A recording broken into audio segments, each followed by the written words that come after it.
Où allez-vous ? Il répond « Je vais dans un lieu bien à lointain à 20 jours de marche à pied d'ici. » Le bonhomme lui dit alors « Oh mais ce chemin est bien trop long. Je connais un raccourci qui est 10 fois plus court. » Le garçon content commence à suivre l'itinéraire donné par l'inconnu, quand il s'est rappelé du premier des conseils, et il a rebroussé chemin et repris l'autre. Il a su après que ce raccourci l'aurait mené droit dans une embuscade. Après quelques jours de voyage, et extrêmement fatigué, il trouve une auberge au bord de la route, où il peut loger. Ils dormirent jusqu'à, quand il fut réveillé par des cris horribles, il se lève d'un bond se dirige vers la porte pour aller voir ce qui se passe. Le garçon lui a répondu que non.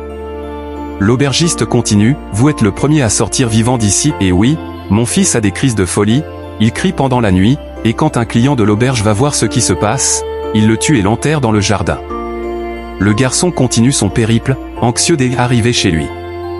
Depuis plusieurs jours et nuits de marche, déjà la nuit commençait à tomber, il a vu entre les arbres sa petite chaumière et la fumée qui sortait de sa cheminée, il a vite avancé et a reconnu la silhouette de son épouse, il faisait un peu noir, mais pas assez pour se rendre compte que son épouse n'était pas seule, il a un peu avancé et a vu qu'elle avait entre ses jambes un homme et qu'elle caressait ses cheveux.